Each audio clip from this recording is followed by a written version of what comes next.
Have you ever been laying in bed, staring at the ceiling, just wishing you could fall asleep? Well, today I am pleased to share a simple trick called the cognitive shuffle that can help calm your mind and make falling asleep just a little bit easier. So, the cognitive shuffle. It is a mental exercise that distracts your brain from the overthinking that tends to happen when we're having a hard time falling asleep. It really is one of the main reasons we just can't find that elusive sleep. What does the cognitive shuffle do? So it works by giving your mind something random and harmless to focus on.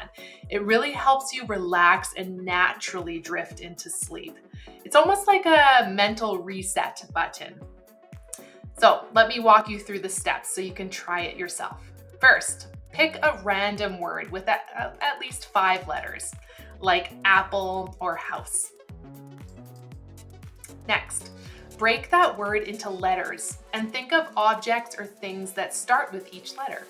For example, if your word is apple, you could think A for airplane, P for pineapple, P for penguin, L for lamp, E for elephant. Really, just anything that pops into your mind, and do not judge that thing that pops into your mind. It can be dirty, that's okay.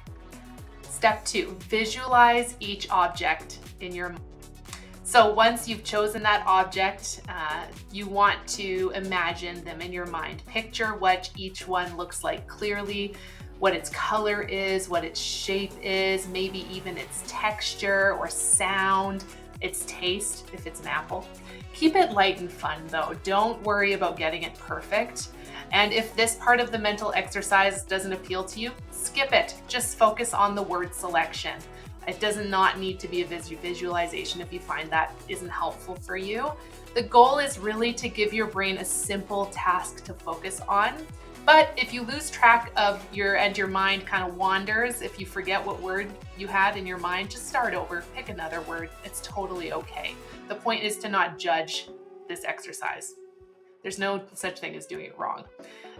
So if you lose your track of your spot, that's fine. The brain is just relaxing and it's getting ready to fall asleep. You'll find that the closer you are to sleep, the more you lose track of the word you're thinking of. It's okay. Don't judge it. Let it happen. Pick the next word and move on.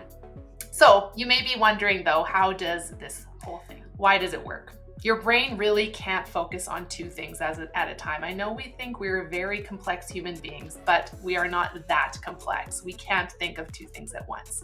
In fact, multitasking is proven to just be shifting between things and not handling 2 things at once. So let's utilize that. Let's take advantage of that. Give it something random and harmless to think about. You can distract it from worrying or racing thoughts. This shift really helps your mind relax and creates the absolute perfect environment for sleep. It's like tricking your brain into letting go of the day's stress. If you need a few tips to kind of make this a bit more effective, you could use a different word each night to keep things fresh. So if you always start with apple, which you probably will now that I've given you the word, try a different word, maybe banana or orange. Another one would be to pair this exercise with a really calming bedtime routine, dimming the lights, turning off screens, making sure you're not stimulated before you're going to bed. Also, don't judge yourself and say that you're doing this poorly. There's no such thing as doing this perfectly. It's not about perfection. It's just about helping your brain relax. For the best results though, I highly recommend making your sleeping environment cool, dark, and quiet. Those are the things you need for a very good sleep. So next time you're struggling to fall asleep, I would highly recommend giving the cognitive shuffle a try. It's simple, free, effective. Just let your mind focus on something harmless and fun. Let that sleep come naturally. Okay, thanks for watching. If you found this helpful, let me know. Have sweet, sweet dreams and good night.